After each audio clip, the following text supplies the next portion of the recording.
Vous connaissez cette phrase vieille comme le monde qui dit que dans la vie, on n'a jamais ce qu'on veut? Bonjour, d'accord? À la base, je voulais vous faire de la moto. J'avais vu une CBR 600, moteur cassé du côté de Paris, de 2016, ABS, Repsol, nickel.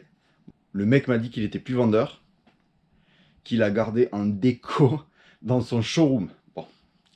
Mais que si jamais, il m'a jamais appelé. Donc, j'ai cherché des projets, parce que je suis motard. Et puis, bah, j'ai trouvé ça. To see clearly and take a direct path to safety and excitement.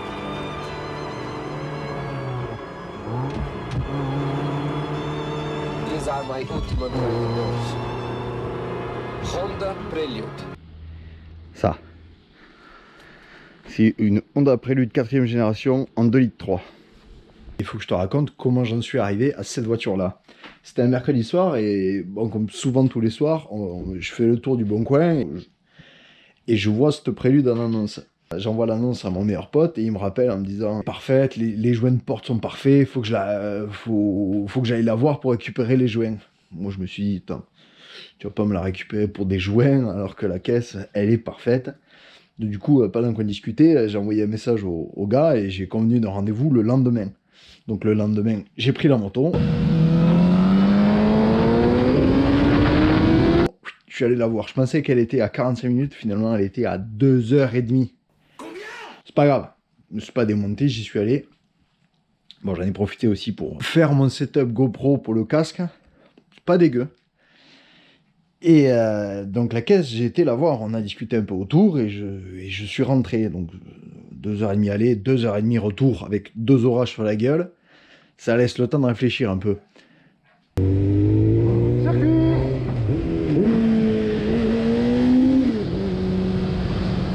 Donc une fois rentré, bon, petite réunion Heineken avec ma copine et mon meilleur pote, et au bout de 2h30, et j'étais pas très chaud pour l'acheter au début. J'ai rappelé le mec et on s'est mis d'accord sur le prix et je dis non, ben, dans 2 jours je viens la chercher. Mais seulement je savais pas du tout avec quoi. C'était pas de plateau, la voiture elle roule pas. Et mon meilleur pote me dit, ben, mon grand-père, moi, il a le permis et on a une remorque. Je dis, ben, demande-lui. 5 minutes après, son grand-père le rappelle. C'est bon, c'est ok. De toute façon, c'est pas loin, on mettra pas plus de 2 heures. Oh, spoiler, on y a mis quasiment la journée. Et donc 2 jours après, nous voilà partis. Seulement, ça commence mal. D'entrée, on rentre sur l'autoroute, on crève avec la remorque. Ensuite, le trajet. Le Mitch, déjà un grand merci à Mitch, parce que sans lui, ça aurait pas été possible. Le projet là, c'est grâce à lui. C'est grâce à lui que j'ai cette voiture et merci. Vraiment. Mais le Mitch aussi, c'est un ancien quoi. Et c'est un ancien aussi sur la route. De base, c'est assez terrifiant, mais là, avec une remorque plus la bagnole, j'ai jamais autant tiré le cul de ma vie sur 2h30 de route. Donc on fait les papiers, on charge la voiture et je fais remarquer à Mitch, la voiture elle n'a plus de moteur. Le moteur il est posé derrière moi dans le coffre. Donc le point le plus lourd c'est l'arrière de la voiture. Et comme tu peux le voir sur la photo, elle est chargée à l'envers. Elle est chargée à l'envers plus remorque mono-essieu, simple essieu. On va au-devant des problèmes. Allez, on s'engage sur l'autoroute, Mitch confiant comme tout, alors ça va aller 90, 100, 110, et à 110 la remorque qui commence à louvoyer. Grand moment de stress, mais bon, c'est l'expérience des anciens, on a réussi à rentrer, on a déchargé la voiture, c'est bu encore une bière, on boit beaucoup de bière ici. Et elle est vraiment nickel. Mais il y a un problème quoi. Et voilà, il n'y a plus de moteur. Le moteur il est pété. Je sais pas s'ils ont roulé sans huile ou si elle a déjaugé, mais bah, le moteur il est là quoi. Et bon, je l'ai juste mis sur le stand, il était déjà démonté. Mais alors déjà, bon, là il n'y en a plus. Là il manque un palier. C'est ce qui me met le plus dedans. Il me manque un palier. Et si c'est comme toutes les bagnoles où le palier est appairé au bloc, ben, il faut un bloc. Et après, c'est ça surtout. C'est le vilebrequin. Écoute. Ça c'est terrible. Après, les mentons sont plutôt bons. Les mentons sont bons, les coussinets de bielle sont pas ramassés.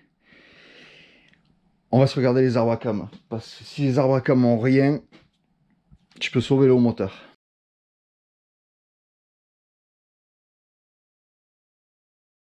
Allez, c'est parti. Et si mon petit.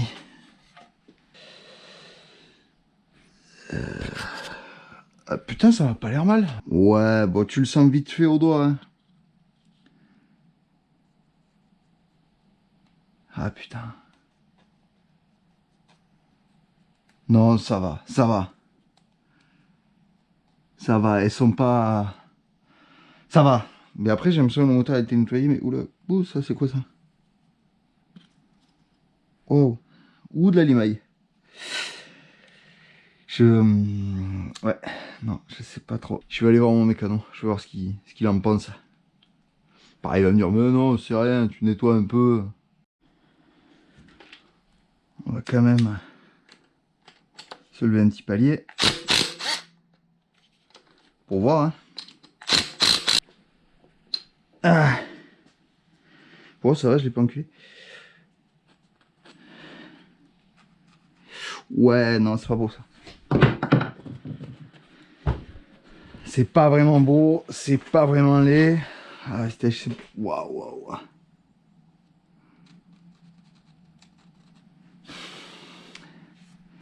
Ça fait du bruit quand même.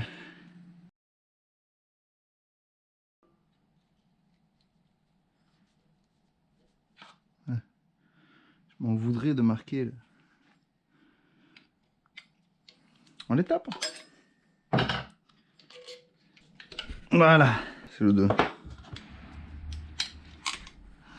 Waouh, waouh, waouh. Oh!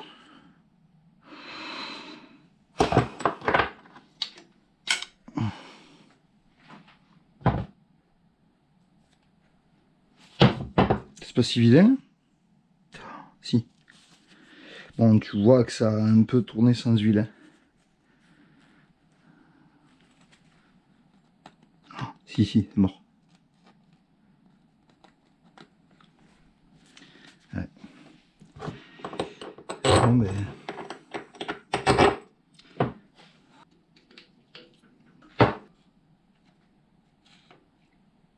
Je vais le flinguer. Mais c'est tout ça en fait. Je vois pas bien. Oui. Alors si moi je vois pas bien, vous...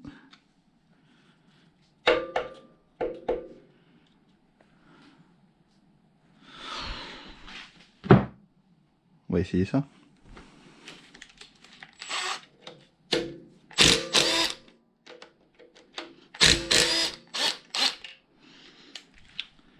Parce que, on se rappelle tous le DJZ de notre chevelu là-bas. La dernière fois qu'il a fait ça... Ok, c'est bon, je l'ai, il est là. Allez, tout est là. Ici mon ami. Exhaust, putain, c'est marqué dessus. C'est pas si vilain.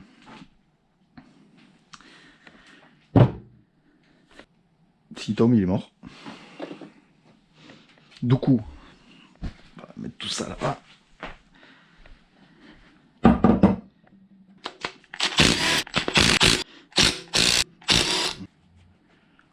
C'est pas vilain. Putain, mais l'huile, elle est neuve, sans déconner. Mais qu'est-ce qu'ils ont fait à ce moteur? Là, ping!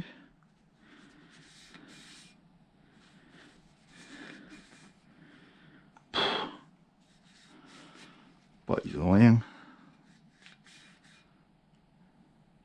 Ils ont rien, puis c'est quand même... profil de cam... Bon, c'est pas...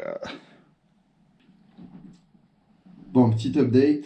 Je suis revenu chez mon mécano. Bon, de toute façon, j'ai pas le palier, donc pas de palier. Pas de palais. En tout cas, il m'a dit, ouais, ton moteur, il est mort. Et je lui ai montré les Awacam avec les paliers. Il m'a dit, non, non, c'est... Oui, ton moteur a tourné sans huile, mais ils n'ont pas juste arrêté là. Ça a tourné vraiment sans huile. Tes paliers sont bouffés. Les Awacam sont pas vilains, mais les paliers sont morts, quoi. Bah du coup, ça fait une semaine aujourd'hui que je cherche des moteurs. Partout, sur toute la planète. Je me suis fait des contacts aux États-Unis, au Canada, au Royaume-Uni, en France, en Espagne, au Japon, en Russie, en Belgique. Pas mal déjà, en une semaine. C'est un peu comme dans GTA tout ça. T'as la même bagnole partout. Tu cherches cette voiture, 5 minutes après, il n'y en a plus. Il n'y en a plus aucune. C'est exactement ce qui se passe. Cette voiture, mon oncle en avait une. C'est vraiment un souvenir d'enfance. Lui, il l'a acheté en 92. Neuve. Elle a toujours fait partie de mon enfance et je l'ai tannée pendant des années qu'il me la vendent. C'est entre 2010 et 2016. C'était 3 fois par semaine minimum. Non, c'est ma voiture, je ne te la vends pas. Bon. Alors du coup, ça fait une semaine que je cherche des moteurs partout. Aujourd'hui, j'ai 4 options. La première, c'est un moteur au Japon. Le D3, le H23, un peu cher. Mais il est même pas estampillé Honda, il était monté sur une Rover. Au Japon. Disponible en mars. Là, on est fin octobre. Non, moi, j'attends pas. J'aime pas ça. Deuxième option, j'ai trouvé un moteur en France. H23, très correct, moteur boîte, mais le mec a mis du temps à répondre. Donc, moi qui n'aime pas attendre, j'en ai cherché d'autres. Je suis tombé sur l'option numéro 3, un mec en France. Pépite. Je lui envoie un message, je dis ouais, salut, on va parler de toi, c'est toi qui prépares les moteurs et tout. Il me répond oui, c'est moi. Je lui donne mon numéro, je lui dis tu peux me rappeler, j'ai plein de questions. Il m'a rappelé dans la minute. On est resté 1 heure au téléphone. Au bout d'1 heure, c'est moi qui avais envie de raccrocher alors que c'est moi qui demandais de l'aide. Un puits de science. Ivo. Je l'ai gardé dans mes contacts parce que vraiment, contact en or, mec en or, je serais ravi de faire des apéros avec lui. Le seul problème, c'est qu'il est breton.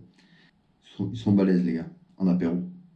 Du coup, on s'est rappelé hier parce que j'avais d'autres questions et il m'a fait une offre. Et l'offre, c'est un cadeau. C'est un cadeau. Je vous dirai pas ce que c'est, ni à quel prix, parce que il m'a dit, il n'y a qu'à toi que je ferai ça. Ce que tu essaies de me dire là, c'est qu'il faut que je trouve un plateau, je prenne, mettre la voiture dessus et que je monte en Bretagne, me taper 8 heures de route pour passer 4 jours chez toi, qu'on monte le moteur, qu'on la règle et qu'on la fasse rouler. Il me dit, ouais, c'est ça. Le prix de ton moteur, plus le prix du calculateur, parce qu'il faut changer le calculateur, plus l'hôtel, plus la bouffe, plus la route en France. Ça coûte une fortune. Là, actuellement, j'ai plus d'emploi, c'est compliqué. Et on a continué à parler. Il m'a dit 8 fois, bon, faut que je te laisse, j'ai un peu de boulot. Il était en train de regarder s'il ne trouvait pas des H23 et des infos pour moi. Et à la fin de la conversation, il m'a dit non, mais en fait, le plus simple, c'est que je vienne avec le moteur. On fait le swap. Je lui dis non, il n'y a pas de swap à faire. Moi, la même moteur, elle est vide. Il y a juste à le poser dedans. Il me dit ah, mais du coup, on torche ça en un jour, 2 grands max. Ça, c'est trop cher, je peux pas. Quatrième option, c'était hier. Petit quart d'heure après avoir accroché, une casse en Espagne sur laquelle j'avais déjà vu une prélude, j'avais envoyé un message, ils m'ont dit qu'ils n'avaient plus, mais peut-être qu'ils en avaient un sur site, qu'ils allaient revenir vers moi. Je reçois un message. Oui, on a un moteur. Je dis, oui, très bien. Kilométrage. Le kilométrage, on ne sait pas. Et vous avez des photos? Cette photo? Oui. Je m'excite pas. J'envoie la photo à mon meilleur pote, il me rappelle pas. Moi, comme je suis pas en train de paniquer, je l'appelle aussi sec. Je lui dis, mec, quand t'as 2 minutes, regarde la photo que je t'ai envoyée.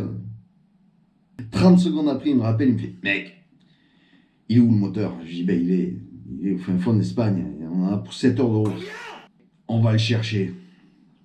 Donc, normalement, demain, 3 heures du mat', 7 heures de route pour aller me chercher mon moteur. Et si vous avez vu ce que vous avez vu, si vous l'interprétez comme moi, et si c'est vraiment ce que je pense, on va peut-être aller chercher le Graal. Mais bon, après, Après, on verra.